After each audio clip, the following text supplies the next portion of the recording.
You have people from the outside coming in who don't agree with your values. There is the rise of right-wing parties. They're not trying to create a new vision for Europe because there is no new vision for Europe. A lot of the immigrant populations are not self-sustaining. Are there statistics around that? Yeah. But you're talking about like a rapid decline. Is there anything more in the last like 5-10 years that's happening that is accelerating that? Well, I mean, I think like...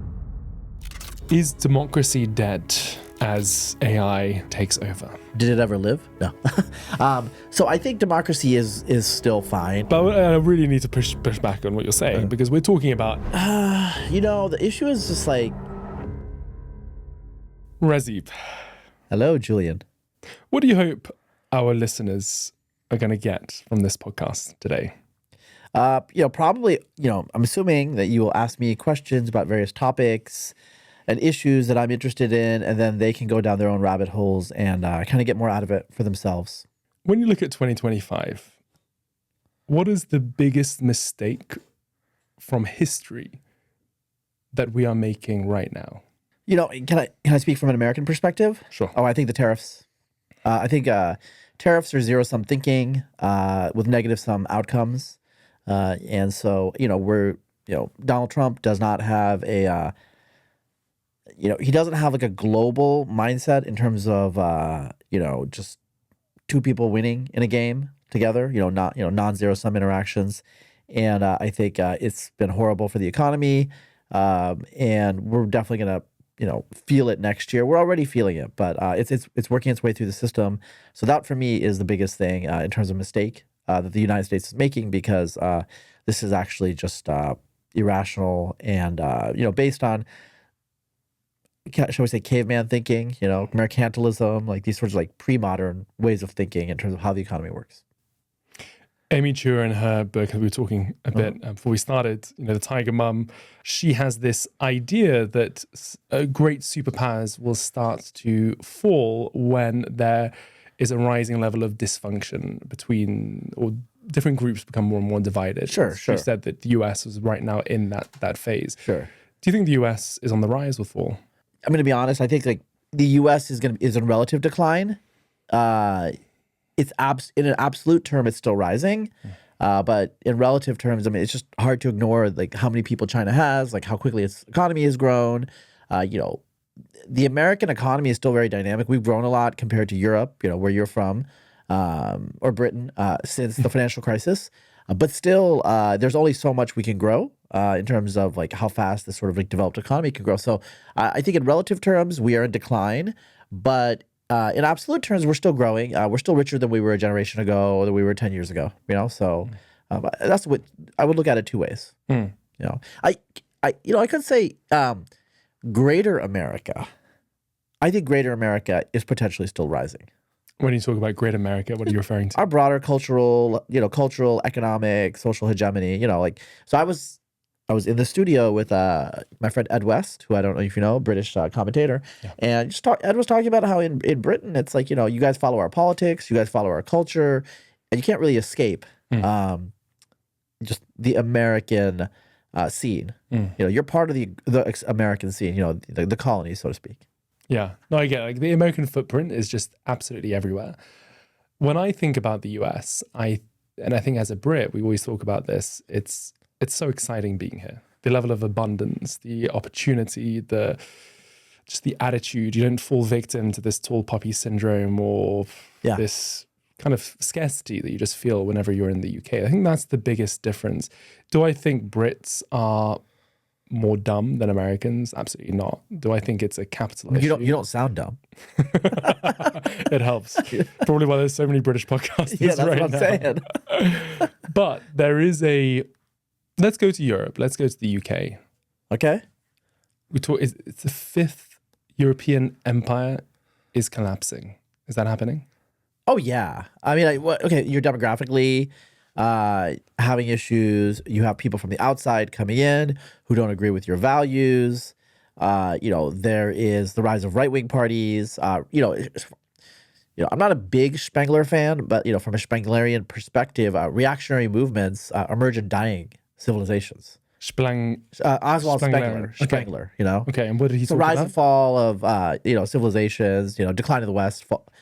So, he wrote in the early 20th century German, And in that model, declining civilizations have reactionary movements that are looking back to the past to try to recreate a golden past that they had. So the Roman Empire, it would be like end of Rome. They're looking back to Marcus Aurelius, the good emperors, the Antonine age, the Augustan age, these sorts of things. In the United States, we would look, to some extent, we actually still look back to the 80s. I mean, Donald Trump arguably is a product of the 80s, and MAGA is, I think, in many ways, an attempt to recreate the 80s, in terms of creating America, this global hegemon, this global power that's asserting itself. And I think with Europe, the reactionary movements are more, they're more defined by, I think, what's called involution, like looking inward, kind of like contracting. So obviously, the Alternative for Deutschland, for example, in Germany, or the Reform Party in Britain, or the National Front, they're not proposing big missions. They're not proposing, obviously, military, endeavors, but they're not proposing going to Mars either. Their goal is just to have the status quo and also like a reversion back to what they had a generation ago, right? And that's literally reactionary. It's like attempt to roll back is what they're trying to do. They're not trying to create a new vision for Europe because there is no new vision for Europe. So what I'm hearing from you is that what Trump MAGA is doing is more visionary, it's more forward-looking than any of the right-wing parties in the UK, in Europe. That's grading on a very, very low curve. Okay. I'm going to be honest. I don't think MAGA is very visionary itself. It's called Make America Great Again, not Make America Great in a different way. So if you're Elon Musk is visionary, okay, in a way that Donald Trump is not. Elon Musk has a vision of humanity in the future, where Donald Trump, he liked the America that he grew up in. He's born in 1946. He grew up in post-war America. He liked that America.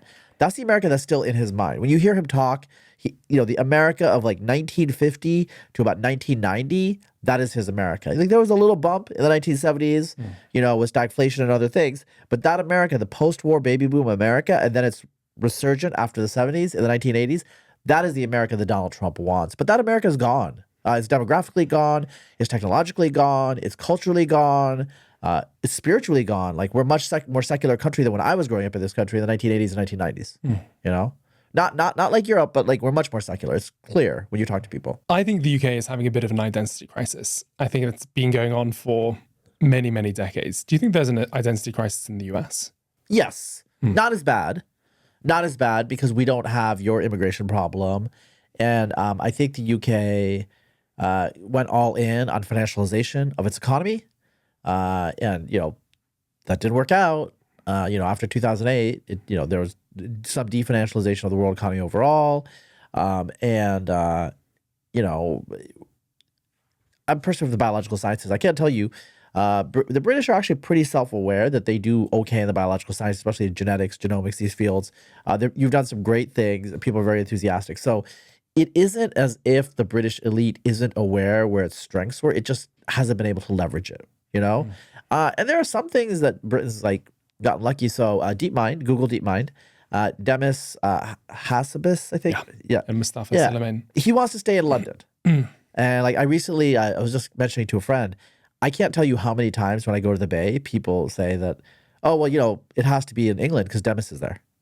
That single choice of him staying in London, arguably, keeps Britain in the game when it comes to artificial intelligence. This one individual choice. So, I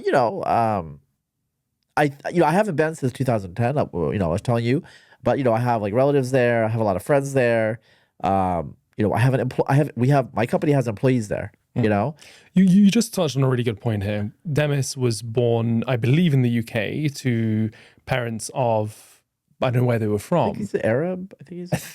Mustafa's dad was a Syrian taxi driver. I'm not sure about Demis exactly where. We'll put it in the show notes. But he decided that decision has such a huge reverberation on British society. Yeah. And what I find really frustrating about a lot of Brits right now is they are fleeing to wherever. And I get it. There's certain policies, especially if you're ultra wealthy. I get that argument. Yeah.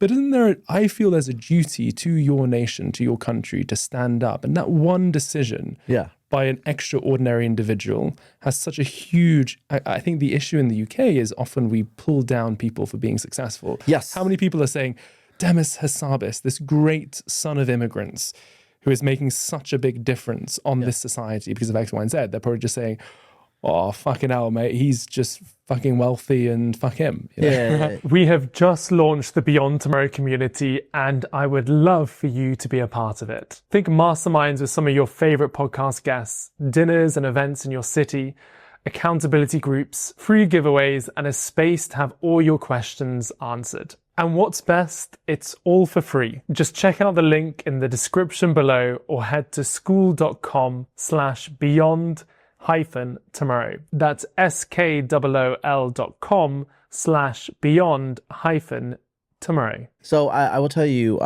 we were talking about, Britain has a lot of good human capital. Kids that are graduating from Oxford, Cambridge, whatever, they can like stand up to whatever the Ivy plus people. But one thing that I've heard from people, multiple people, is like, say like you have a British engineering team, a British dev team. They're good, they're competent, but within them, they have kind of like British negativity, pessimism a little bit, and that does have an effect. Like let's say like you're trying to do a stretch goal, or you're like, you guys got any ideas, or do you know how Twitter/X as a product emerged? No. You remember the story? This has been a while ago now. So it's 20 years, literally 20 years now. This is how it happened. So I think it was a company called Audio, a podcasting company. This was like the very, very, very first semi-podcasting boom before the big one that happened recently. And anyway, the CEO was just like, okay, we got a year of runway, something like that. I think it was 8 months, whatever.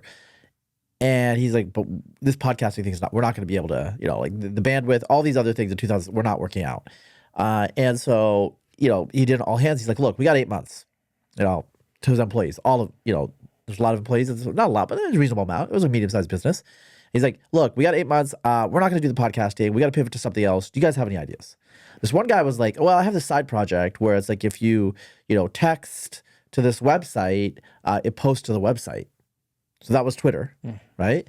And then they decided to test it out at South by Southwest of 2026, spring, so March.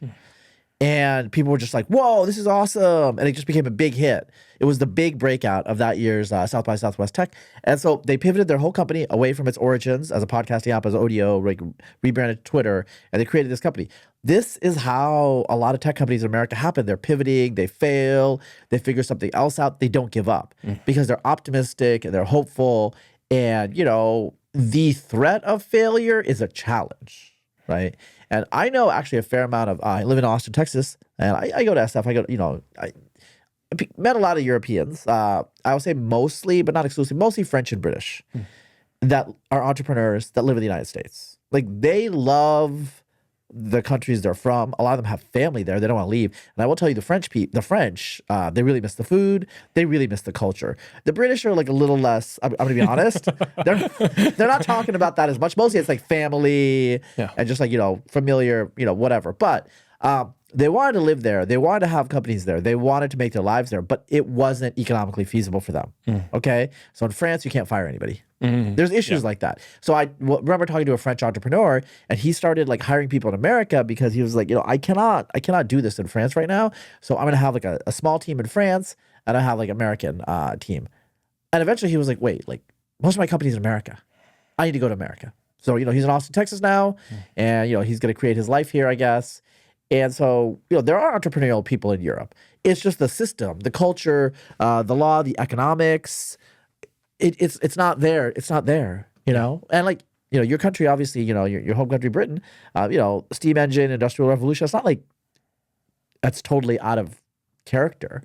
It's just, it's not there anymore. And I don't know why, like, that it's up to you to figure out why, what happened in your culture. But like everyone who's talked to British teams has said, like they're just like very competent and very good at the technical things, but there is a lack of spark just in the aggregate. Now, if you take a British person out of Britain and you put them on an American team, it's probably fine.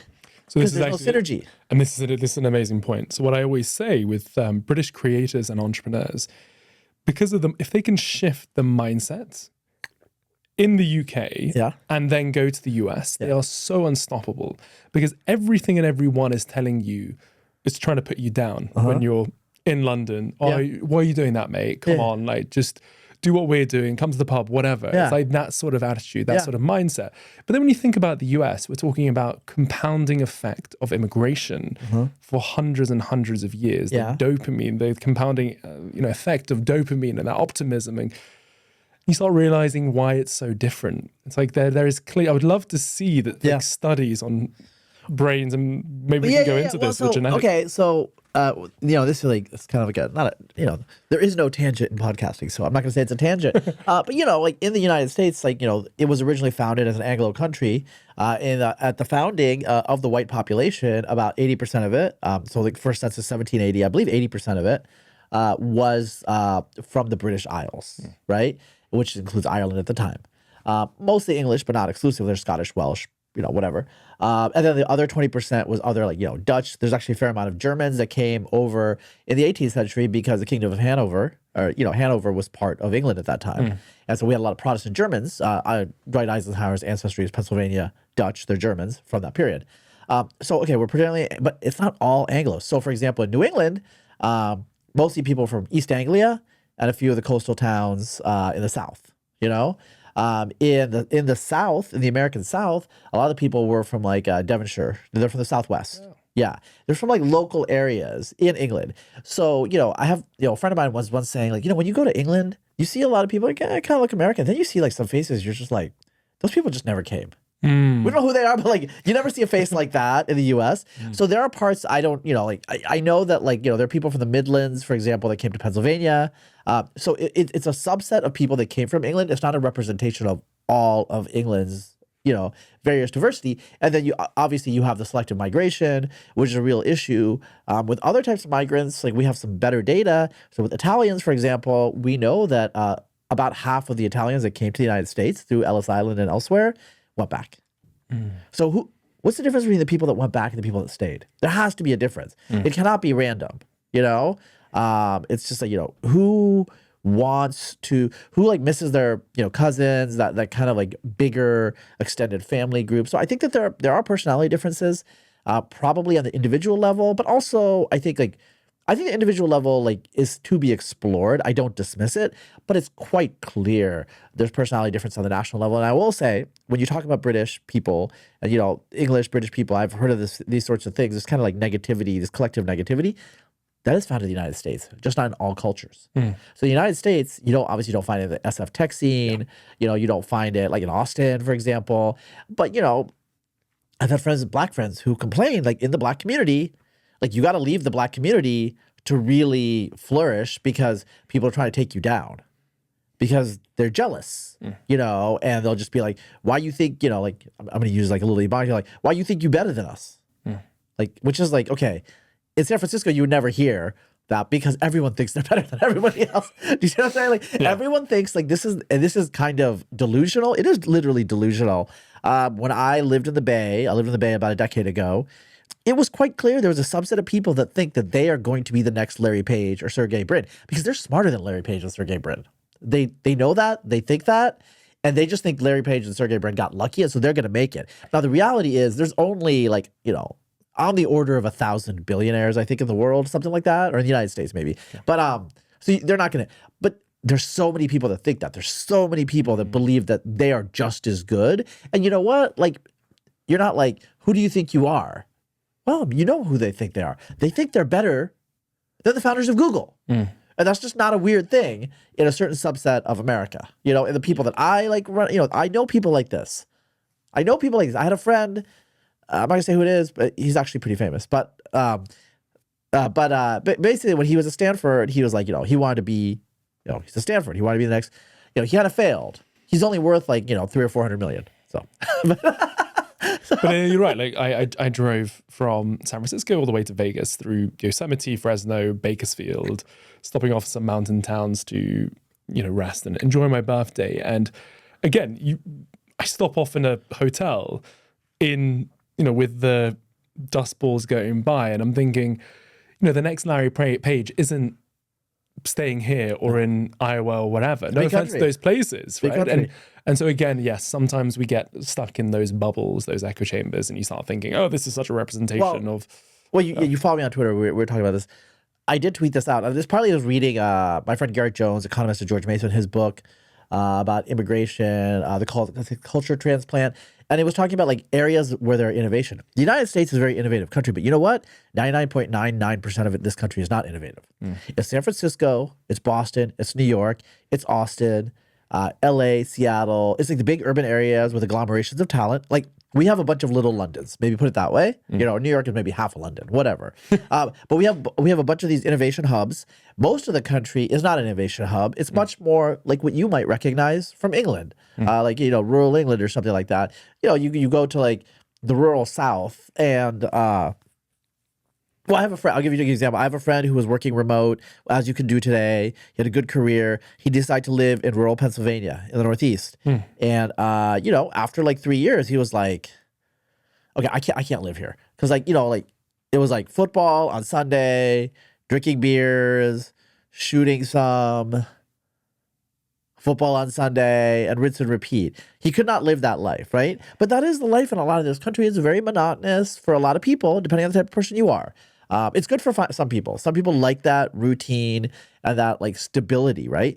But this is a country where if that's not for you, you can go.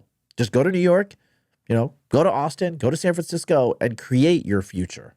When you look at genetics, I don't know how much work you've done on just neuroscience, but is there a difference between the person that decides to, or that has the ambition or the drive to be in those cities and ones that feel more comfortable? Oh yeah, I mean, okay, I haven't looked at.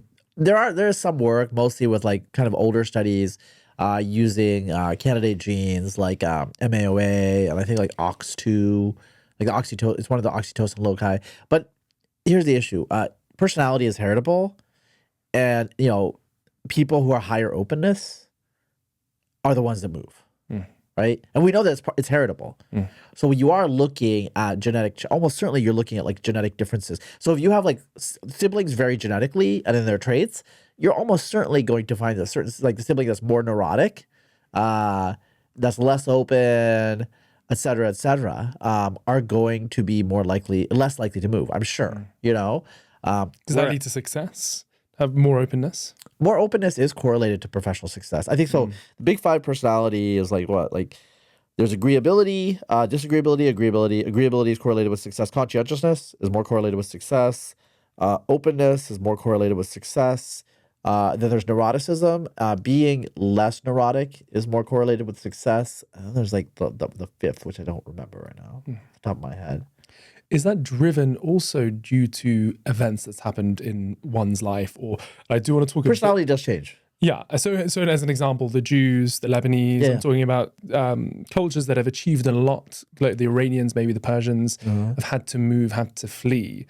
Is there something correlated with that as well? I mean, I think cultures can change really fast as well.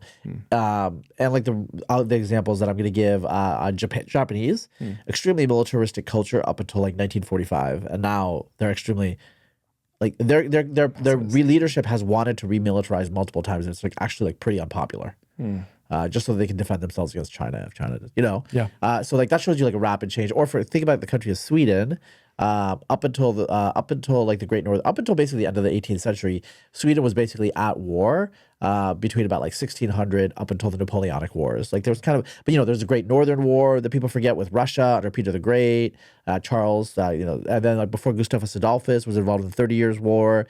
So Sweden was a war for a lot of those 2 centuries. Then after 1800, that kind of just stopped, and now we just think of Sweden as they don't fight, And it's that's just how it is. Things can change really fast. So culture can change really fast, and things can be really synergistic. On the other hand, obviously the individual personality of you in that culture is also something that's due to your genetics and life history, I would say. I mean, the heritability is about 50% for personality, last I checked. So Europe. Uh-huh. Many factors contributing to its decline. Yes. What do you think are the one or two that are most prevalent, most important, and do you think they're reversible? Okay. I'm going to give you a weird example. Not a weird, it's not something people like bring up. The fact that Europeans speak a lot of different languages reduces their mobility. So the European Union, which your nation was a part of for a while, Common Market before that, European Common Market, European Coal and Gas Consortium, whatever. One of the reasons that it was important is it allowed Europeans to have economies of scale. And the EU economy, which included Britain for a while, was bigger than the United States. I think it's actually smaller now, but it was bigger in the early 21st century, right? Just aggregate GDP. So you had economies of scale, which allow you to make Smithian efficiency, but also it allows agglomeration of effects. So people can move to, I don't know, Berlin or Paris and be creative and do all these things. One of my understanding, and I remember this because when Germany, I think it still does, have pretty low unemployment rates, whereas Spain and Portugal had high unemployment rates. And so the question here is okay, well, what happens in the United States when you have an area of low unemployment? People move there. So during the fracking boom in North Dakota, everybody moved there. And then when the fracking kind of declined a little bit, people moved away. So people move in the United States. The mobility has actually declined in the last couple of generations, but people move where the economy draws them. In Europe, there has been economic and other types of social science evidence that the reason that the Spaniards and the Portuguese don't move to Germany is because they have to learn German. Right? And so you have the fracturing of the labor market into these different cultural units. And also people are just more attached to their regional culture. Like in Germany, people, Heimat, their locality is very important. And people don't move even within Germany as much. And it's because people are just more traditional. Now, going back to the genetics, I can tell you, about half of the people in Norway, moved to the United States, something like that. Okay. There's whole villages where 2/3 of the people left for America. They left from usually the upper Midwest. Who stayed and who left? I suspect that there is probably an average personality difference. So in Europe, you are left, I think, in large areas with people that just are a little bit more conservative that way, And you also have the cultural overlay of what I said is all these different languages. The reality is, if Europeans all spoke English or all spoke French or whatever, you would start to have a lot of mobility. You'd have a lot of mobility. The big cities would get bigger, and the rural areas would depopulate. And so I think that's a very, very big deal. That's hamstringing Europe. The lack of. I guess English can play that role to a large extent. Scandinavia, the Netherlands, a lot of people know English, but in Germany, it's still not as common as you would think. And in France, we know that there's a problem there because they're pretty stubborn about their language, right? And so I think that they're not going to get the economies of scale. They're not going to get the integration that we have in the United States. We have this vast free trade zone, and everyone speaks English, or 95% of us speak English, right? So I think that that's very important. But you're talking about a rapid decline. Is there anything more in the last 5-10 years that's happening that is accelerating that? Well, I think the fertility transition was earlier in Europe, right? And so you have a smaller number of young people. Young people are very productive. They're cheap. They're important for any economy. Also, I think look, I'm a pretty free market guy. In France, they obviously have these huge agricultural subsidies. I think these are inefficiencies that are just, baked into the system. So I think Europe to some extent, and Britain too, they are trading growth for equality or redistribution. So when you redistribute, it's going to be inefficient. The allocation is going to be economically inefficient in some ways, but that's okay. That's okay. We have a lot of that too in the United States, but it is going to decrease your aggregate GDP. It is going to decrease. If the winners don't get their winnings, it's going to disincentivize them, right? This is just a standard, incentives matter. Incentives matter. There's a fair amount of social science that America gets overwhelmingly, compared to Europe, compare Europe to America, and we get the best immigrants. Okay, if you're a really, really smart engineer in India or Malaysia or wherever, software guy, and you want to go somewhere, where would you go?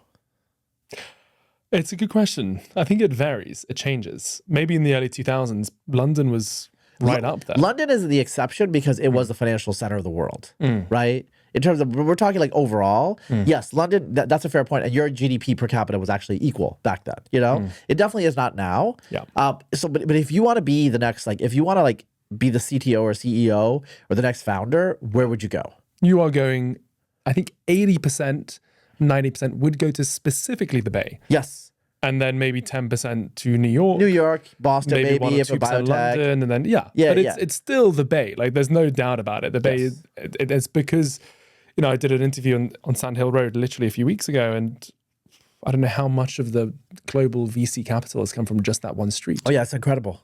Like orders of magnitude bigger than like I think it's like 20 times bigger than Austin. And Austin's not tiny, but you know, the Bay is just crazy. So yeah, the agglomeration effect, we have San Francisco, but we have San Francisco for a reason. We have California for a reason. And you know, I think it's one of these things where winner take all dynamics are kicking in partly. But you know, it's winner take all dynamics. And I mean, there are people like, you know, UK obviously has a great university, Oxford, Cambridge, you know, Imperial University College. It actually has, you guys have like good universities, but again, like, so, you know, do you know who Ruxandra Teslo is? She's like a Cambridge PhD, and like, you know, she was basically, and I know her kind of as casual acquaintance, but she's been writing for Works for Progress and other things. And basically, she's like, okay, I just have to move to the United States. Because every time she comes to the United States, she's just like, okay, she's Romanian, you know, and I used to talk to her like 2 or 3 years ago. We don't talk so much anymore. It's like, you know, no bad blood. It's just, we just don't talk as much. And, you know, she was like, maybe her and her boyfriend would stay in England, but it's quite clear reading her stuff now, she's not going to stay in England because she's, you know, she wants to make her bag. Yeah. She wants to make an impact, and it's just way easier in the United States. So now she's just like trying to figure out like, okay, you know, is like, you know, she's from Romania. Is that a shithole country? You know what I'm trying to say? There's other issues with immigration now compared to there wouldn't have been before the Trump era, right? Yeah. It seemed like what I'm hearing from you is that Europe is, like right now, the, let's say, decline of Europe is just simply also because of the attraction of the US, the march of China to not repeat what happened in the past 100 years. Yeah, it's relative. A lot of it's relative. Yeah, Europe is still great. So I think we need to caveat this. Do you think then this whole idea that, you know, immigrants are taking over and there's a cultural you know, dilution or whatever, do you think that's actually an issue, or do you think it's just some In Europe or United States? In Europe, and then we'll go on to the US in a bit. Sure, of course. It's like, I mean, well, it depends on where in Europe, though. But is it actually something that is fracturing the European empire or accelerating that fracture? Yes. I mean, it has historically. You're talking the Visigoths, the Goths in general, when they were allowed to settle in the Roman Empire after they were fleeing the Huns in the 370s. They were chill for like a couple of decades, you know, in terms of like, you know, they were like federati. They were given land, and, you know, basically the trade was like, okay, like you fight for us with the other barbarians. But, you know, the reality is at some point they were just like, wait a second. We just take your stuff. And they decided to do it, right? So this is like actually a common pattern. You see the Islamic world with like the slave soldiers, the Mamelukes, and, you know, Turks that are enslaved, right? And then eventually they're just like, wait. We got the swords. You know, we don't need to follow your orders anymore. Obviously, that's not that situation in Europe because, you know, the immigrants Europe gets, I mean, it's not like they're like mercenaries, you know? Yeah. In fact, like they're not, in fact, famously, they don't like serve. Like famous British Muslims don't serve in the British Army probably because, you know, they don't want to like, you know, go to Afghanistan because they're like there's divided loyalties there. But I really need to push back on what you're saying because we're talking about big empires that then still have these groups of people that are not really integrated. Let's say the Goths, they're there, but they're part of the empire. Or let's say with the Ottoman Empire, you had the Jerusalem, and you had, you know, the Lebanese, and you had the Palestinians, the Israelis, whatever it is. It's so.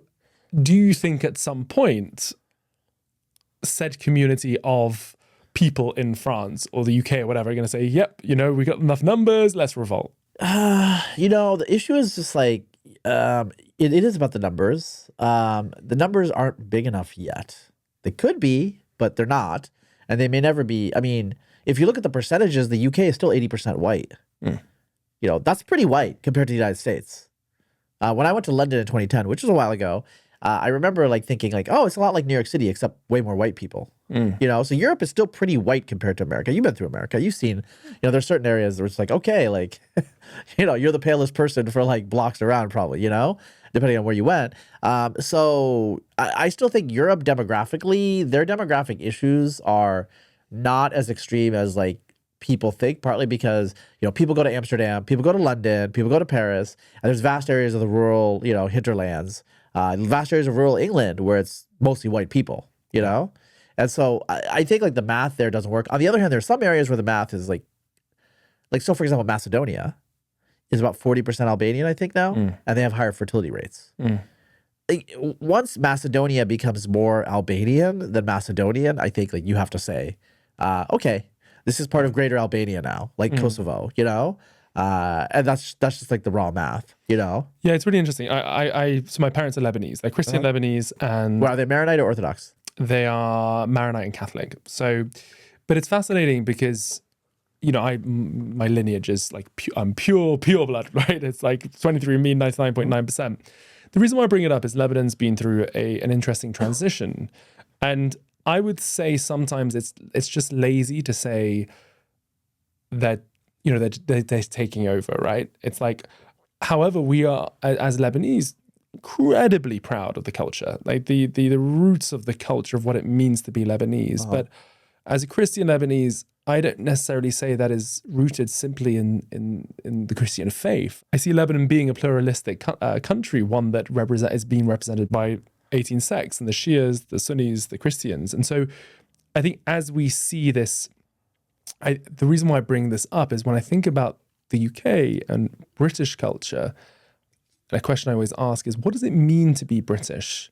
I think that's a question that we have to like understand, because it's then, okay, if we know what it means to be British, or what the vision behind what it means to be British, then we can start saying, you know what, this sort of culture shift is not serving what it means to be British. Yeah. And I think Lebanese really know what it means to be Lebanese. Like, I can clearly say, for me, what it means to be British. So when I think about Britain, I think about Shakespeare, I think about Churchill, I think about, Elgar, and all these incredible people that have come before and created this depth of culture. I don't think of football and beers and pubs and all this stuff. And so it's like, what does it mean? Like, I'll give you an interesting, weird example. What is it like? It was Kochi. I think it's Kochi. So in Xinjiang, they speak Uyghur, which is a Karluk Turkic language, right?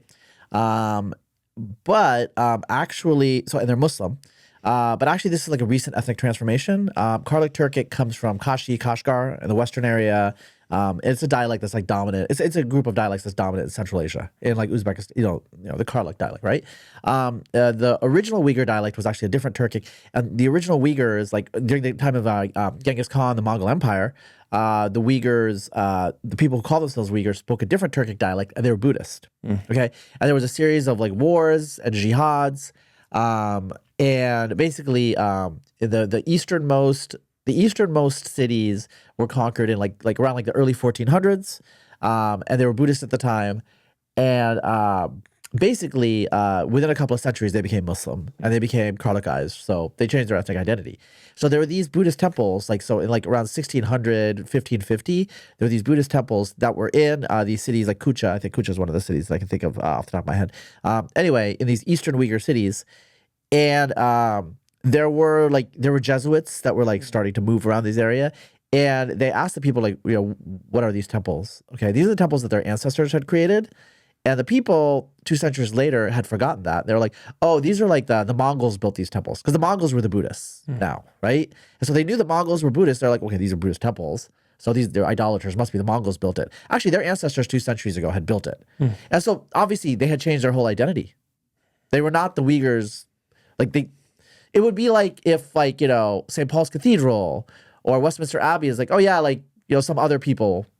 Okay, they're not British people anymore. It doesn't matter what their blood is even. The blood is the same here. But their cultural identity had been totally Karlukized and totally Islamicized to the point where they forgot. And their ancestors had been Buddhist for about 400 years before that point. And the cave paintings and all these these like Buddhist manuscripts, like all of that, that's from their ancestors, but they had totally forgotten that. Right? And so there's this sort of connection to the physical substrate, to the particular history, I think is very important, for a lot of people. And it's like, if you don't have that, you don't have that. In America, we have a very, I'd say like a flexible, almost abstract identity that makes it easier. Partly because there's so many people that come here relatively recently. I feel very American, and I don't like have to apologize or explain that. I think everyone understands. We like money. We like to have fun. We're optimistic. We like big houses. I don't know. Like, there's like a lot of things you could like that like have been. Also like we're not very hierarchical. We're very, optimistic, etc. All these things, right? In terms of history, what do we have for history? Well, we have like the Revolutionary War. Obviously, my ancestors were not here. Like, I arrived myself in 1982. But what does the Revolutionary War, encompass? It encompasses a variety of things. But the things that we talk about are like liberty, life, liberty, and the pursuit of happiness. Yeah. Is that America today? Yeah, it is. So you could do a through line. Would those people, would George Washington look at me and be like, sitting here in a cowboy hat, in jeans, they'd be like, okay, George Washington would be like, okay, he'd be doing some side eye, he'd be doing some side eye. Like, it'd be like a little weird. Like, what America has evolved a lot, but every step of the way, you can see how A leads to B, how it leads to C. This sequence of propositions, the proposition, from America. Now, some of this, some people like J.D. Vance, they have roots, vice president, have roots that go back before the revolution. Like, before America existed, before the United States existed as an independent country when it was the English colonies, a lot of Americans have roots there, like Black Americans and white Americans, right? And so that's like a different lineage than obviously mine. But my cultural identity was shaped by those people's ancestors, and so that's how America works out. Europe is a little different, because this sort of assimilation, but it has happened in different ways. Like, the Huguenots went to Berlin and they became German eventually. So there's a lot of people, there's a lot of people with Huguenot blood in Berlin and other parts of Germany. And so why did they go to Berlin? Well, because the Hohenzollern family was reformed. The Huguenots are reformed. They have some commonalities, but they're obviously French, right? But they eventually assimilated to becoming German. So it can happen. Now, can people of other races assimilate? Like, this is a whole different question that hasn't really been a thing in Europe, in most of Europe, at least. Like, it depends. You could say like Sicily is like, for example, a special case because, there was an Arab period and those people were obviously assimilated. The Moors and the Jews were assimilated in Spain, right? So you can see that happens, but it took centuries and it was difficult. There was an expulsion of a lot of the unassimilated Moors in the early 1600s, and so, it's difficult. I think in terms of like Britain and the UK, I don't know. I think it's a little difficult because there's so much history there, and a lot of the people that are showing up now don't have a deep connection to that history. And like, do you guys have a process? When I went to London in 2010, I will tell you, it was like I did feel little uncomfortable because I felt like the whole culture kind of celebrated people being apart and different in a way that is not the same in America. What do you mean by that? It's just like the celebration of multiculturalism. So, I mean, I'll give you a really concrete example. I'm watching like a TV show. I'm in London watching a TV show. I'm in my hotel room. And it was like, it was some like mystery drama. But there was an adoption thing that was happening. And like this, like, Muslim woman, like she was wearing hijab. So she's Muslim, looking to adopt a baby. And like, she was looking to adopt specifically a brown-skinned baby. And I'm like, I get that, but like, I'm a little uncomfortable that like, you think that like, you have to adopt a baby that's like of your same race. Like, that's a little, to me, that's a little weird, Like, if you come to the United States, like, there's a lot of like, white Americans with like Asian, adoptees and Black. It's like, it's not a big deal. It's like pretty normal, So I don't know, like that sort of thing where it was like, oh, well, people have their own culture and it's like very different. We should like celebrate all this difference. And I was like, okay, we say that in America too, but it felt a little different there, Yeah. It's funny because like when you think about work cultures, you think about like a top startup, how a culture works is that the best cultures just work so seamlessly. Like, no one has to, the CEO doesn't need to come in and tell people what to do. It just runs like clockwork. And it's, when I think about how I was raised, I was raised in the Cotswolds and then went to Westminster Cathedral as a chorister and then, was singing in all these places. I was pretty much like a, eat shepherd's pie and all this, I had the most British upbringing. And I feel like I know Britain more than most Brits do. And I think it's, so what is the playbook? What is the rule book that has to be followed? And I think for very long, and I would say my politics, I'm not going to discuss where I lean to. I believe that and compassion for humans and humanity. But it's like, what does the rule book need to be to make sure that said culture is retained and evolved in the best possible way? Sure. Instead of going back to, as you say, like the 19th century, 18th, they used to, back in the good old days when we had X, Y, and Z. It's like, it's an interesting run. Well, the issue is like, the term multiculturalism, is used in different ways. And like multiculturalism has been with us for a very long time, as long as you've had empires. So, the Ottomans had an explicit millet system where there's like, there's the Armenian millet, there's the Greek millet, there's, and like they ruled themselves and they had their own space and stuff like that, Yeah. Or it's like, if you look at like the Persian Empire, they had the different satrapies and all this stuff. And, the Jews were allowed to go back to Israel and do that. So they expelled all the other people and they made the race mixers basically divorce their wives. If you read Ezra and Nehemiah, When was that? This was during the reign of Cyrus and Darius the Great. So it would be like the 500s and early, late 400s. Okay. Yeah.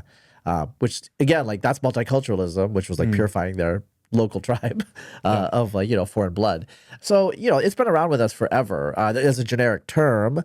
I think, other people use multiculturalism in a different way where it's like, oh, they're all kind of like mixing and synthesizing.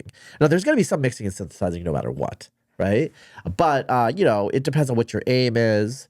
So, for example, obviously the Jews have had a separate identity from the Gentiles, from the people around them, the nations, the Goyim, for thousands of years now, right? And so they figure out ways to integrate depending, the reason Zionism exists, and like Theodor Herzl, promoted Zionism, is he basically, in the late 19th centuries, and especially like in, light of the Dreyfus Affair, concluded like European Jews were just never going to be accepted. So we need our own nation.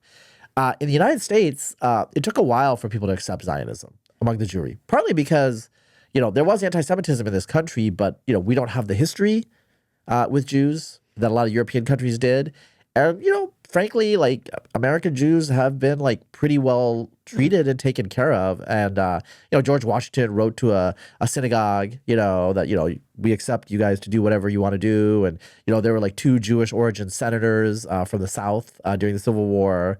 And so, we didn't have that history, and Zionism was a harder sell in the United States until the 1967 war, actually, when, Israel was like, it was an existential war. And so, after that, America's Jews kind of went pro-Zionist, is my understanding.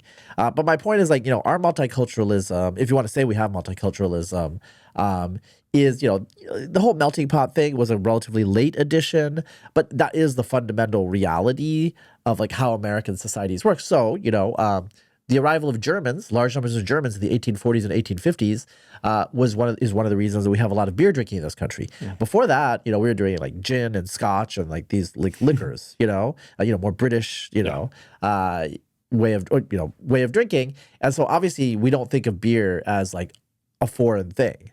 Like it's been part of our culture for 150 years, more than 150 years now. So our culture changes as we just adopt and adapt in various ways. Like pizza is very American, but it was brought back. The idea of pizza was brought back by American soldiers after World War II, and we've obviously modified a lot. Yeah. Like if you go to Naples, it's not like, our pizza, right? And I think in America, it's just like not taken as strange. British culture has changed. Like, obviously there's fish and chips, there's bangers mash, but also like you have the curries and, tikka masala, all of these things that are now just like, okay, like just standard things in British culture. Going back to Europe, what does Europe need to do right now to turn the tide? I mean, look, if I was like dictator, like if I could like snap my fingers, like really, one of the most obvious things that I see is like the welfare state is a problem. A lot of the migrant populations, a lot of the immigrant populations are not self-sustaining. Are there statistics around that? Yeah, okay. There are. And in every European country, in the US? And in the US, no. In the US, it's different. Okay. What do you think is the difference then? Well, partly we don't have the same type of welfare state. My dad, I remember as a kid, my dad was talking to a relative who was like thinking about immigrating to the US. And, and the guy was basically like, so in Bangladesh, it's like you have like a family and they get you jobs. And like my dad was basically like, look, you could crash with us, but you got to like work, and you got to figure it out. Because in this country, he's basically like, you don't work, you don't eat, you don't think that it's, you know, you come to America to work and get rich, right?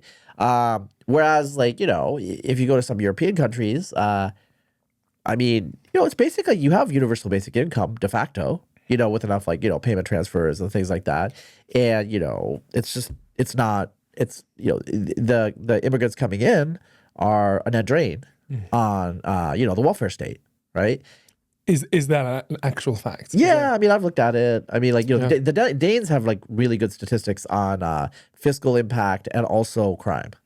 Okay, so that is like absolute, like In Denmark, it is for sure. in Denmark. Okay, because they have really good statistics there. So do you think net migration is negative in Europe? Oh yeah, I think so. Okay, I mean, I think in a fiscal sense, well, okay, some of these statistics in are everything. That's like cultural, social, fiscal.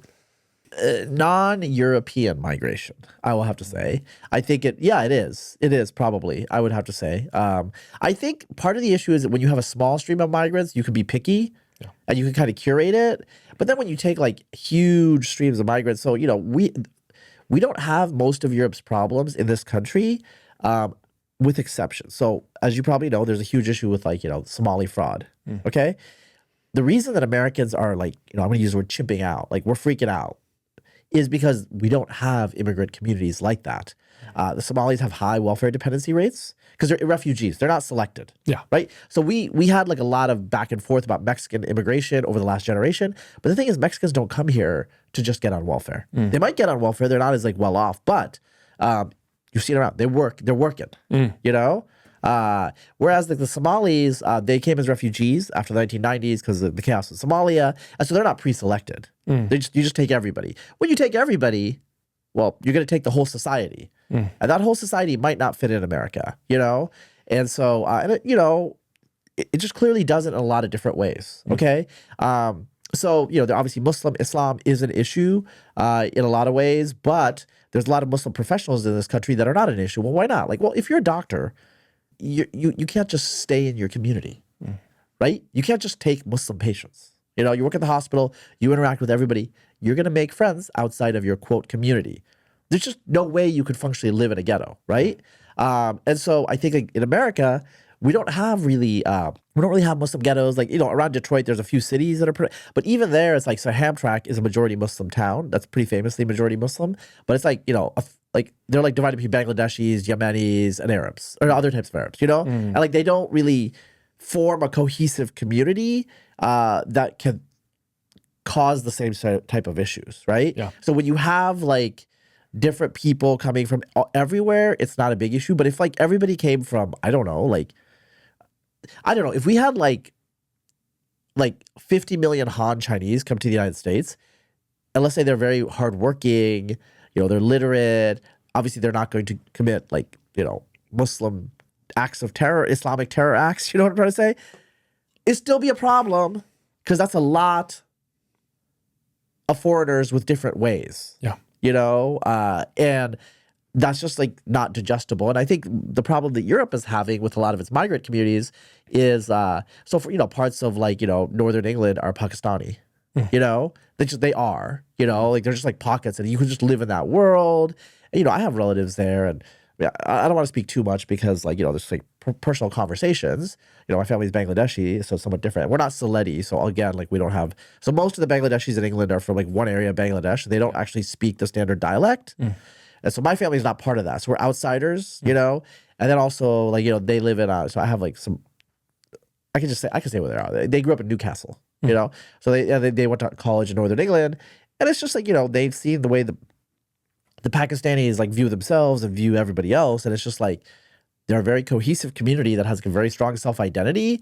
And, you know, it's like my cousin will like, you know, have a girlfriend who's like, you know, white or black. And, you know, they'll just be like, what, like, what's wrong with you? What are you doing? Yeah. You know? And I think that's really interesting.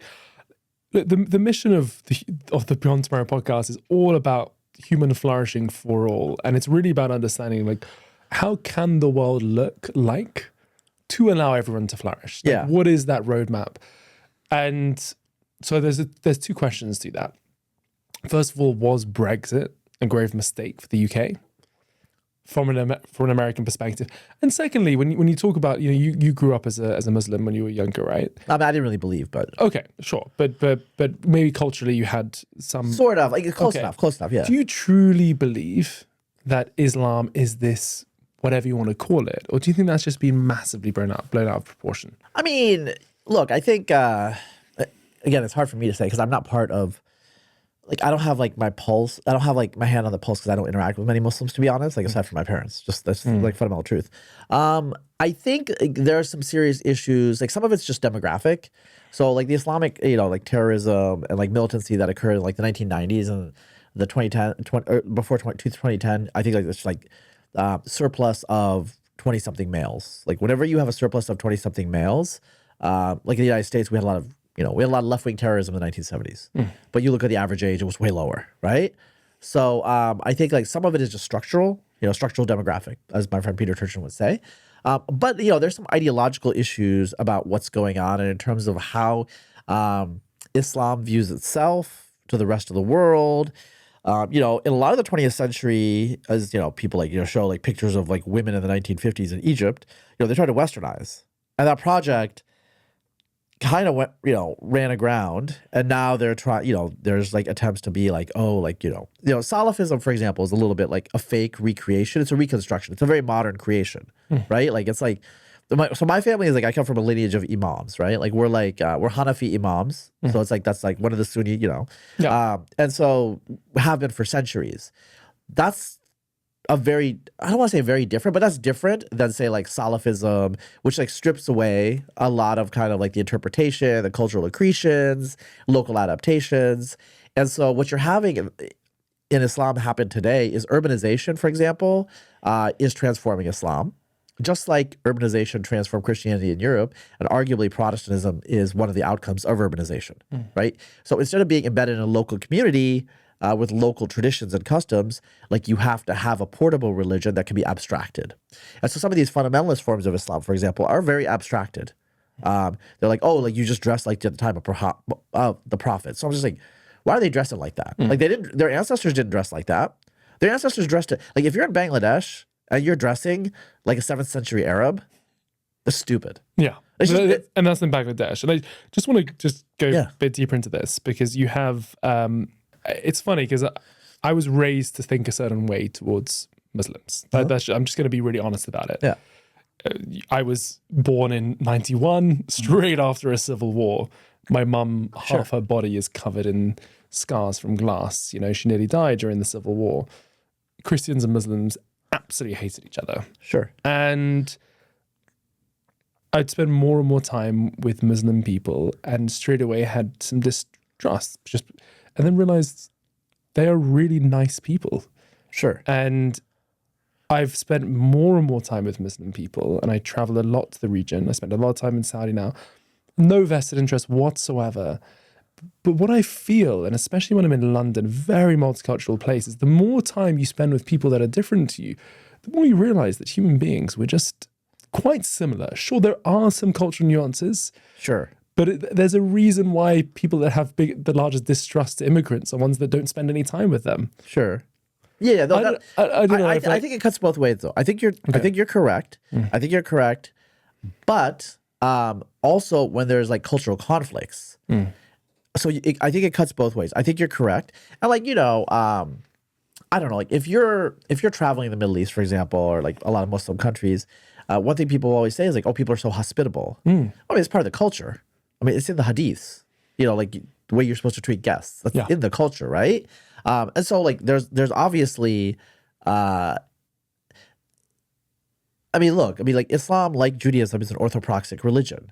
Orthopraxic. It just means like how you practice, like your ritual, the legal aspect, right? Like Sunni Islam in particular, there was like a kind of like a cultural, I would say cultural revolution 2 centuries after the initial, period, where it was like the focus was on law, like God's law, right? So Sharia, and so like there's certain ways, like hygiene, the way you treat people, how your relations with other people in the world, like this is like God's like commandment to you. Jews have 613 commandments. Muslims have like a tradition of hadith going back to Bukhari, depending on which one. Like most Sunnis go back to Bukhari.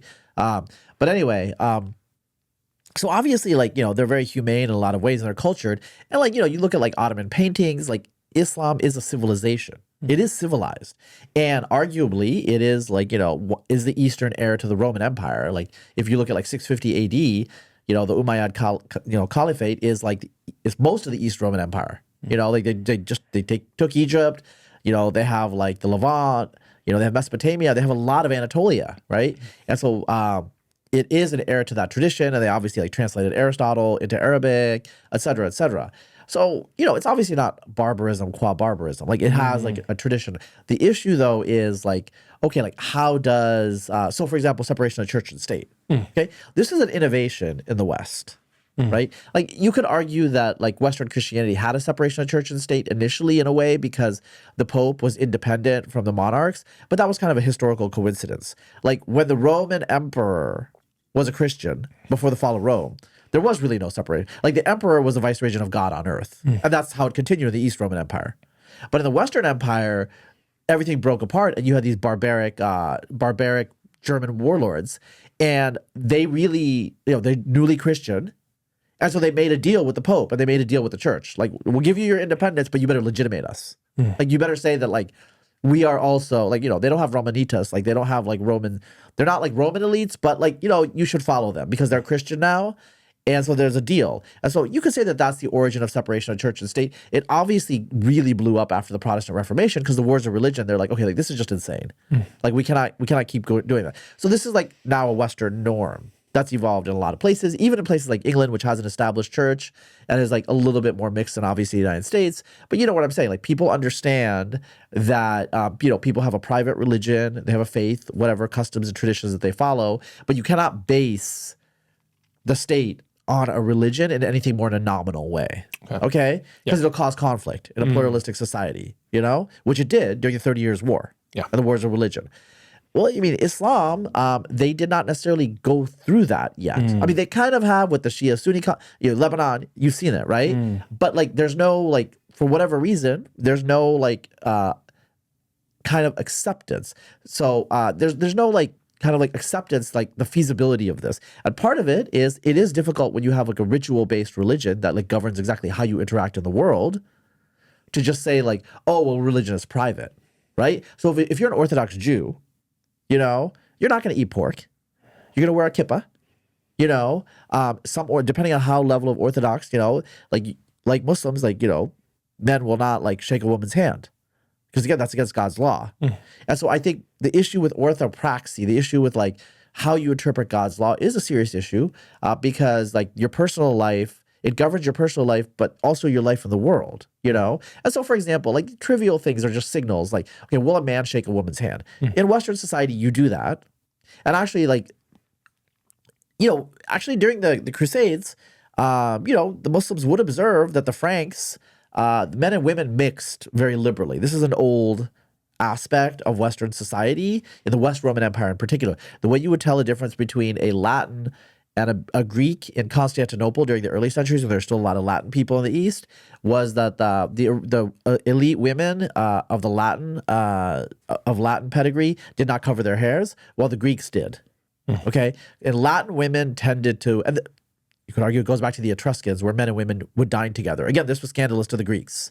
Like Roman women would dine with men. Okay, and so the Muslims would observe like men and women interact in a very frank and open way.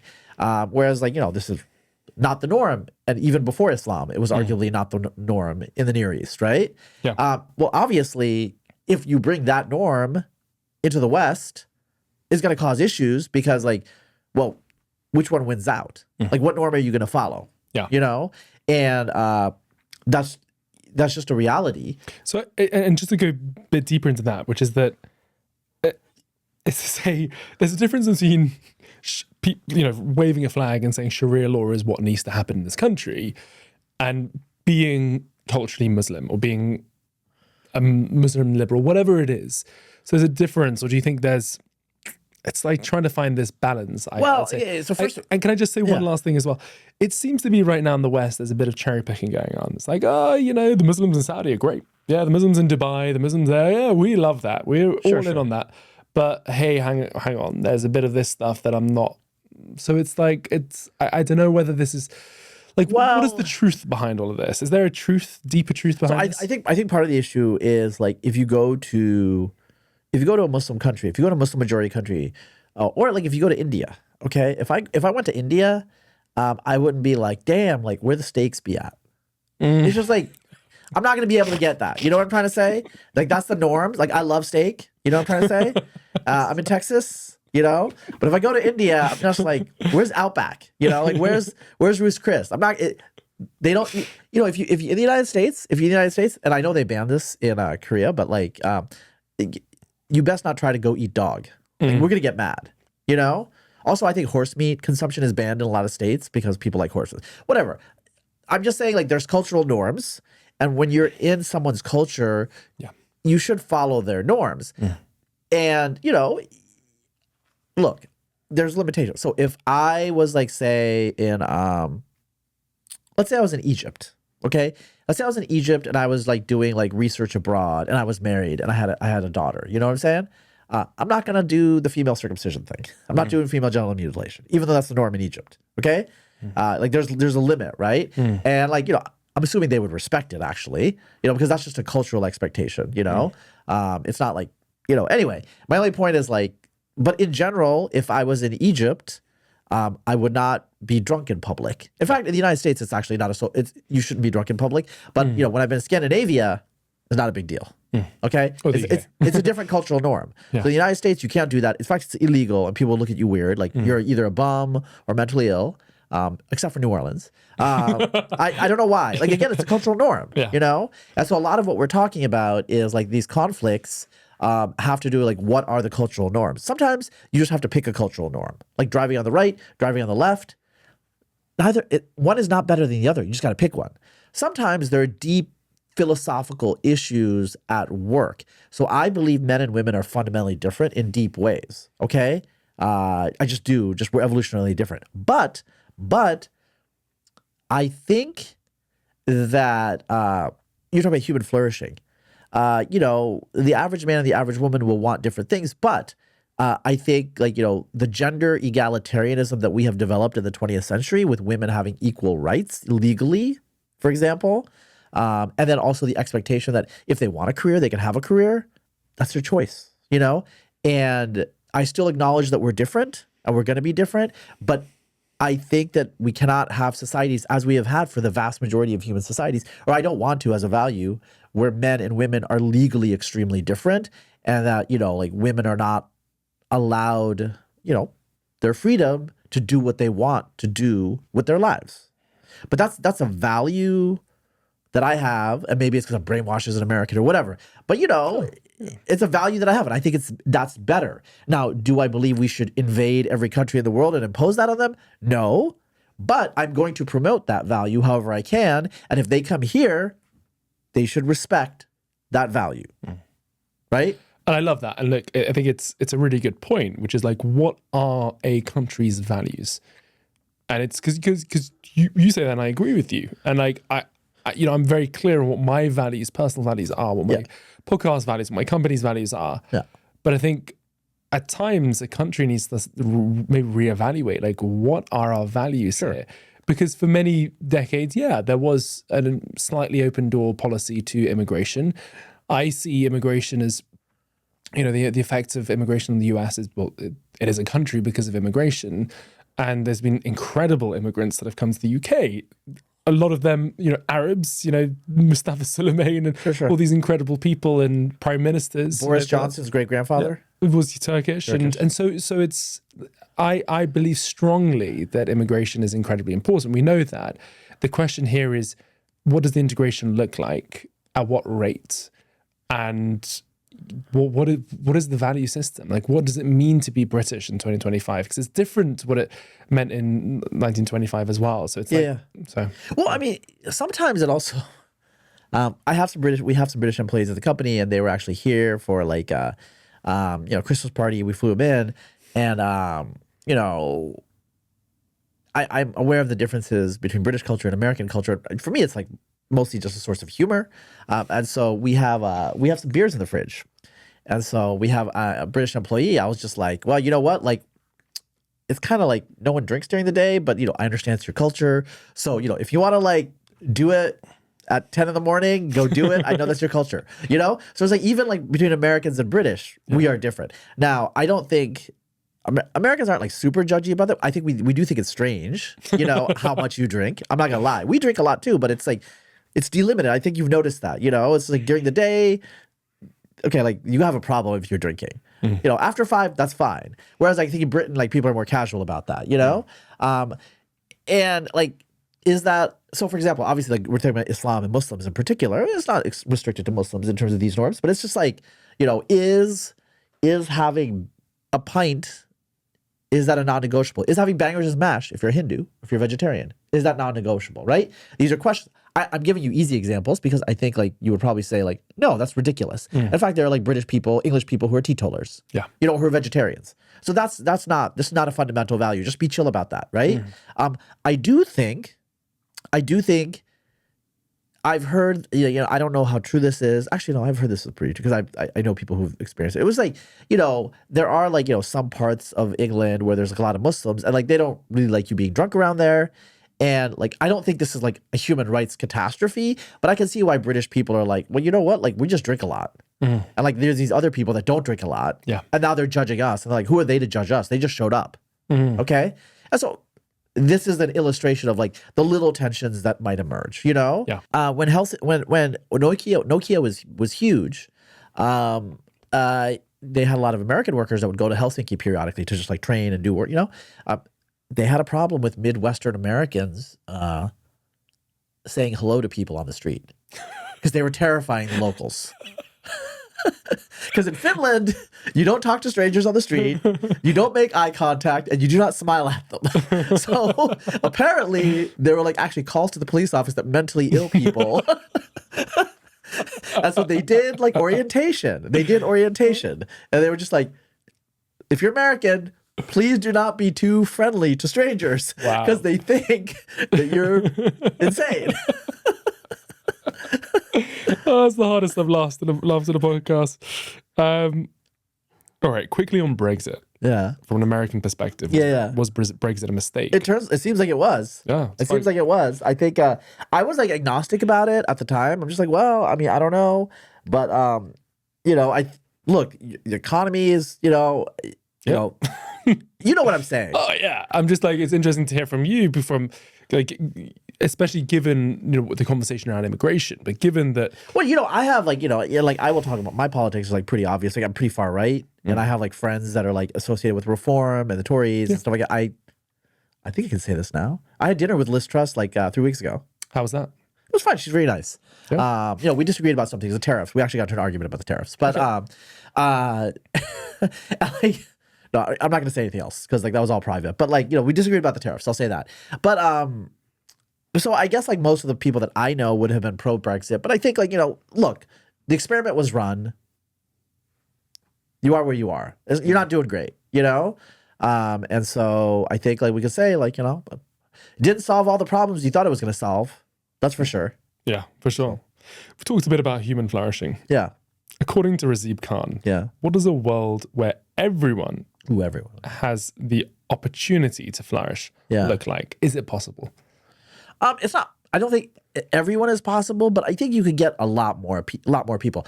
And I think a lot of it, and as we're talking, I think a lot of it is understanding human difference.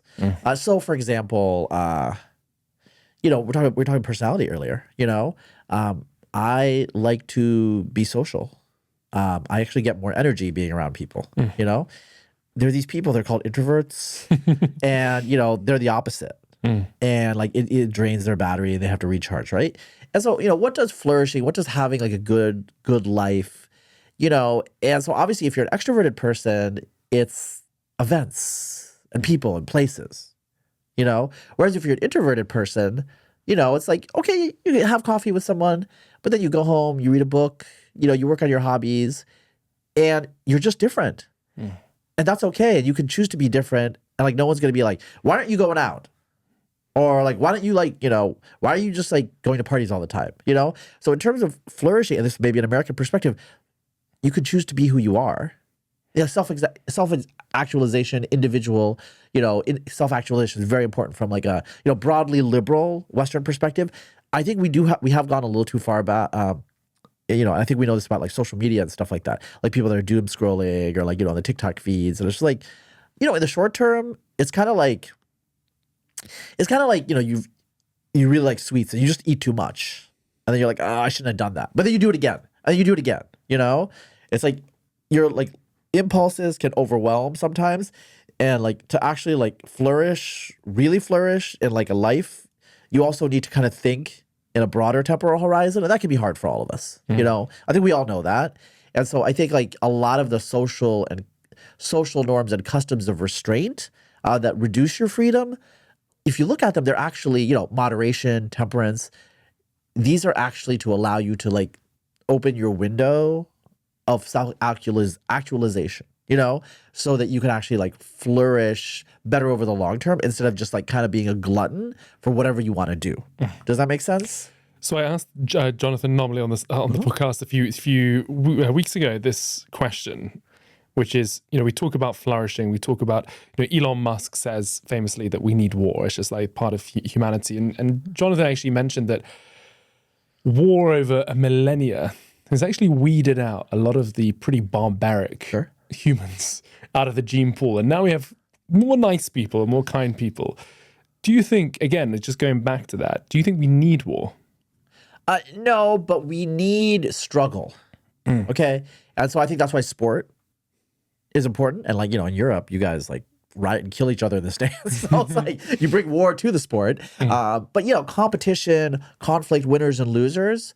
And but I think that was the whole idea of having Olympics and like the Goodwill Games and all these things during the Cold War. Like let's fight it out on the field of sport rather than battle, or like competition, like playing chess, whatever. I'm not a big video game player, but video games where nobody wins are just not popular apparently.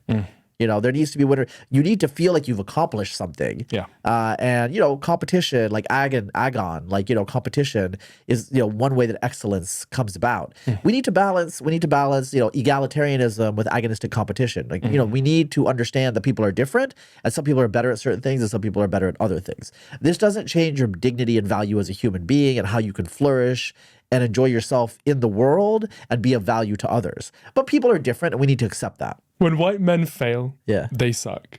When others fail, it's the system. That's basically all they got. What did you mean by that tweet? Okay, so in the context of what's going on here, there was a piece in Compact magazine that came out that basically talked about like the massive discrimination that young white men have been experiencing in certain professional endeavors, like for example in media, academia, things like museums, for example, certain nonprofits, certain NGOs, not in everything. Like obviously, white men have no problem in the oil fields here in Texas. In tech, it's a little bit more mixed actually. A lot of white men have gone into tech, obviously, and so. There has been, I think you call it positive discrimination in the UK. There have been quotas and other things that have, over the last 15 years, but particularly the last 10 years, that have really affected white men, to some extent Asian men as well, men in general to some extent, but really white men in particular. And so... people are starting to notice. I mean, look, a lot of us have noticed it, but there's this big magazine article that came out and it's getting all this attention. And a lot of liberals, progressives are just like, well, like they're just losers. They're not very good.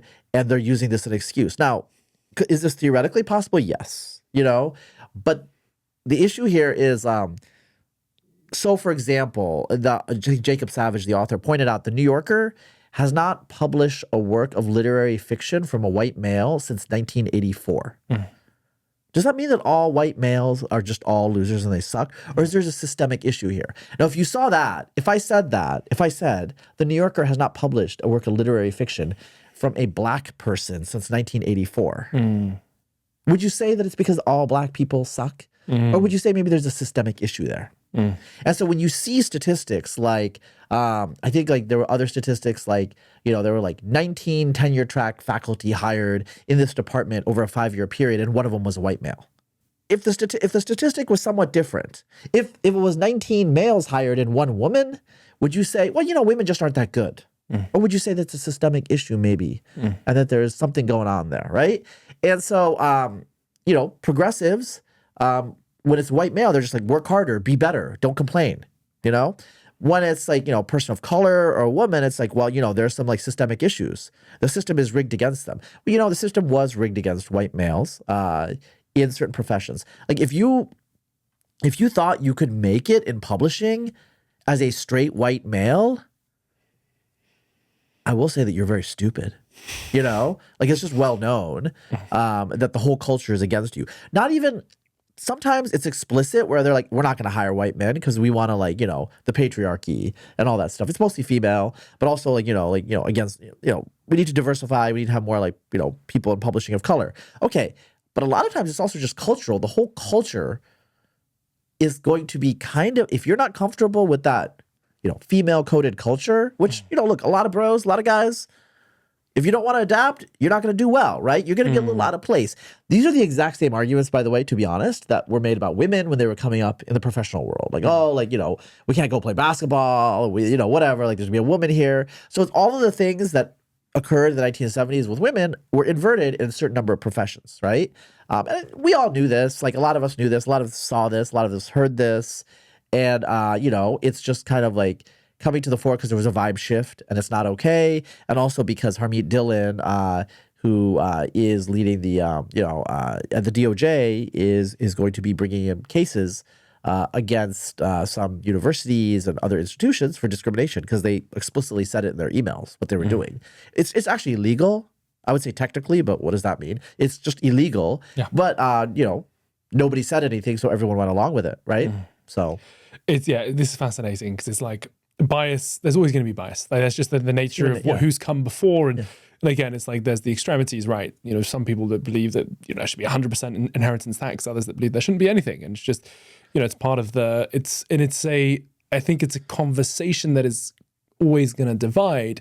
But I'm definitely in the camp of any sort of victimhood that comes in is just does such a disservice to the individual and whoever. So it's like, how can you make it as fair game as possible? I will say, look, there are certain people who are victims. Like if you just show up in England or the United States and you're Holocaust refugee, you're a legit victim there.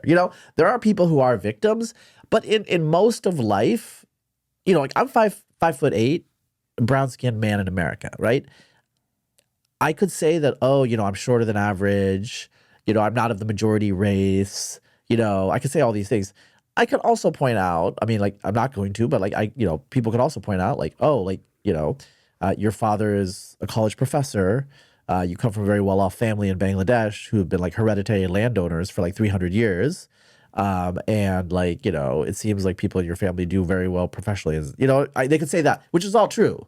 You could just go both ways. It depends on how you want to put yourself out there. And I know people who come from very well-off backgrounds who have figured out ways how they are the victim.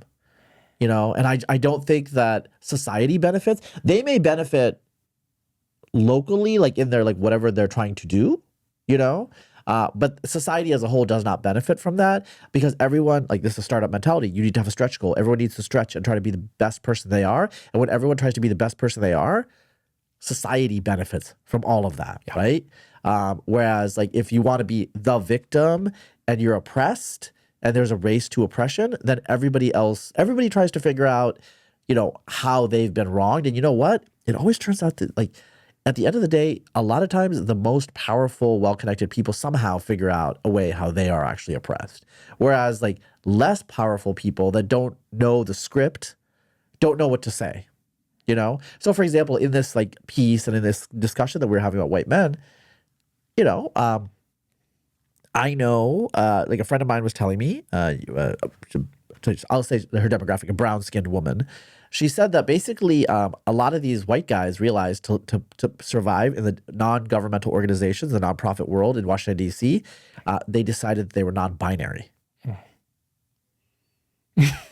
What is that? Exactly. But you could say you're queer. Now you have a queer identity. Now you're actually like, now you have an identity category that's not just a straight white man. You're non-binary. And so people were doing this. Yeah, it kind of makes sense. Like if you're, it doesn't make sense. But a lot of people don't. But it makes sense in the sense like, yeah, let me get ahead. Let me be part of it. And if one person does it, everyone's going to do it. Yeah. And so when you have a system where, one person kind of is like cheating, everyone else is going to, because like you don't want to be the sucker. And so this Western system of fair play, it's not just Western. Like fair play is like, it's a human universal, like fair play and just like by merit, people get the just desserts. Like that breaks down when you have these like, weird like new categories that come out of the blue and that are based on whatever you say because I say so, It's human ingenuity. So, for example, Australia have just put up a ban for social media for under 16s, and it's like, let's go figure. The kids are going to find some way, VPN, whatever. Like, we're always going to find a way around something, and it's the same with, it's human nature coming back to that, right? Yeah, that's true. But I have like as a partly it's just like what I've seen in society. It's probably getting older. But, I had a very libertarian attitude towards things like vices when I was younger. So like, drugs, whatever, like whatever, right? It's your own choice, your body, you do what you want to do. I do think, we've done like marijuana, like, my home state of Oregon did pretty much drug decriminalization. Okay. Decriminalization. And like, there are arguments for why you would do that. There's normative arguments about like liberty, about autonomy, but there's also like practical arguments where it's like, if you decriminalize it, it brings things out of the shadows, et cetera, and we can like, do harm reduction and treatment, right? Just like with Brexit, those experiments it's quite clear they failed. Oregon actually reversed after a couple of years because there were so many people that were like ODing, because it turned out that a lot of people, when it was legal, did it even more. And it caused a lot of problems. So making things illegal and putting people in jail is not necessarily the right decision, but introducing friction into decision making might be okay, right? I love that. Yeah, that makes a lot of sense. Is democracy dead as AI takes over? Did it ever live? No. So I think democracy is still fine. I think in fact that with you're talking about like social media, arguably democracy and the populist urge, populist pressures are even stronger than they were in the previous generation when technocratic elites could kind of parcel out information and control information flows in the way that it can't now. The issue, though, is,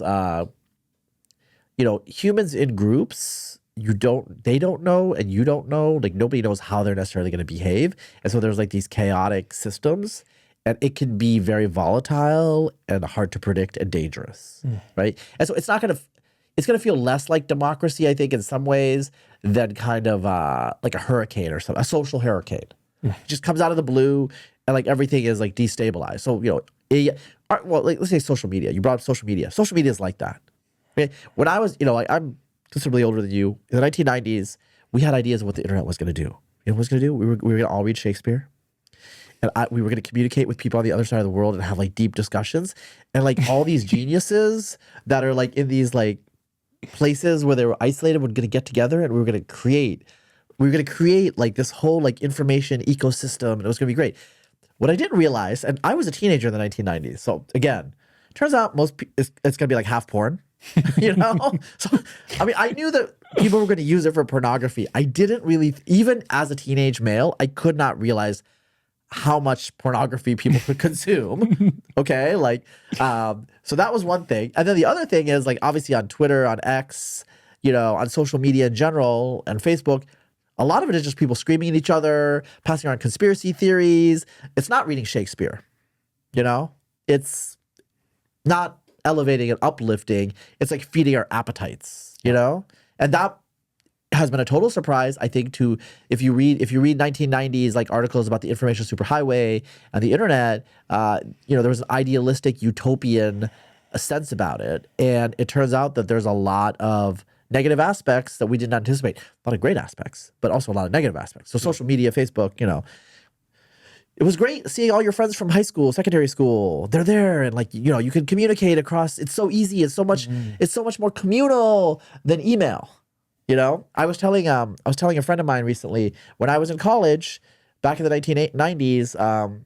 When I got an email from my girlfriend, like my heart would skip a beat. I would be so excited because back then email was like, oh my god, who emailed me and who's talking to me? It was just like so amazing, you know. And today, you know what happens when I get an email? I'm like, what now? You know? Yeah. So it's not all negative, but you got to take a good with the bad. And you know, it's for whatever reason, it's harder for us to anticipate, I think, the bad, you know. I ask this question to every guest. All right. I want to look into your crystal ball. What does 2030 look like to you? 2030. Okay. I do think that we're going to have a much more vigorous discussion in the United States about national bankruptcy, or the potential fiscal crisis in this country, as we're running into problems with Social Security, Medicare, and we're not addressing anything either with tax cuts or, you know, cutting, you know, in terms of like, is the American empire and the American, like, you know, expenditure regime sustainable? We're going to have like a big cultural discussion about that. I think we will probably be further along in the collapse of like many 20th century cultural institutions. So for example, I think we are definitely seeing the end of movies in movie theaters. You know, younger generations do not have the attention span for it. The generation that came up reading Harry Potter, watching Harry Potter, these sort of like mid-millennials, are the last that are really into that. I know that Zoomers and definitely Gen Alpha don't like to do the 90-minute movie. That format is too long for them. But movies aren't really 60-minute things. That's TV show. And so we're going to see, you know, things like that transform. Also, I think that we'll also be early in the age of we will definitely sense the end of the age of driving cars. I think self-driving, like you're in Austin, you've been in SF, Waymos are everywhere. And I think we're at the really beginning of the exponential curve there. We will actually be kind of I think when it comes to self-driving cars, we will be where the internet was in 1999. We'll be very hopeful and optimistic and see all the good things. So we'll start to see, oh, like kids aren't getting hit by cars anymore. And I think people will be like, oh, we got to all do this, you know? There will be bad things with self-driving that we cannot anticipate, you know, where, you know, people will be like, oh, like we don't like listen to the radio in the car anymore because like, we're all eating or working or just living our lives as we're moving in the car. You know, there's going to be things like that. People will be like, oh yeah, like car used to be kind of an in-between space. Now it's just like, we're just like our regular life is just moving on wheels. That's what's going to end up happening, I think. So yeah, I mean, those are some of the things that I would anticipate. I think like we will definitely have like way more gene editing. You know, 5 years, it'll be 4 years down the line. I think we'll have more gene editing cures. Like that's been kind of a little bit of a bust, but these sorts of technologies are always a bust in the short term and way bigger in the long term. So anything from a European perspective? So I think from a European perspective, I think in 2030, we will have many right-wing parties, far right-wing parties in power. And I think there's going to be like the reform will probably have won by then. 2029 is the latest, you know, for your election. But in the continent, I think we will have some right-wing parties in power. It'll be long enough that people will start to realize, all of their problems are not just reversible through remigration. There's structural issues with the welfare state, and they're just underlying economic productivity, and that cannot be magically solved by, you know, getting rid of the mainstream parties. And so I think Europe is going to have some tough discussions about its bureaucratic state, its regulatory state, and like, you know, how useful is that in the 21st century if they like stay behind in terms of the stagnation, economic growth. If I were to delete all your Substacks and tweets right now, what parting piece of advice would you like to leave the world with? Okay, this is an interesting question. Like, okay, I would say focus and cultivate your strengths. Do not ignore your weaknesses, and accept that you have a finite time, and you don't know when it ends. It could end at any moment. And like live in the present, but understand that in the future, you know, what you do in this life is your legacy. And just keep that in mind, like every little act. So, religious people like sometimes say, every act should glorify God. And I don't believe in God, But to me, I think like every act should glorify your memory, And think about that. It's just like a little highfalutin, like when you're like blowing your nose or whatever. But just think about that as you live through your life. And I think about it because sometimes, I've had friends who've died of cancer and other things. And just like having your health, just getting up in the morning and being healthy, no matter all the meetings you have to do and all the onerous things you have to do is sweet.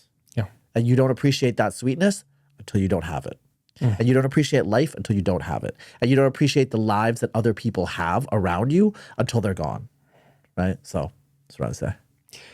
If someone from 2050 were to come right now and sit with us, and this was being broadcasted to every single human being on the planet right now, what piece of advice, knowing what would happen in the next 25 years, what piece of advice do you think he would give us right now? Okay, you know what? I'm going to this is going to sound like really like syrupy, but I will say, I think you'd probably say there's more, you guys have way more in common than you think. I think that is what people in the future usually think about people in the past. And like the things that they fought over, there's like, okay, you fought over that? Like, really? Like there are like some serious issues going on that you were ignoring. I think that's what that's what they're going to think. Do you think part of that is AI related? It could be AI. My view of AI, like, my P doom has dropped a lot. I think AGI or however you define it, like human-like intelligence with agency and creativity, I think that's pretty far in the future at this point. Not like it's possible in my life, quite possible in my life, but it's definitely not in the next couple of years. I think AI is going to be mostly a tool. I think it's going to have like a major shock on the economy, but just kind of like the internet did. I think there's like, professions that are going to change, professions are going to disappear, but it'll be more of a quantitative change than a qualitative change. And like, quantity has a quality all its own.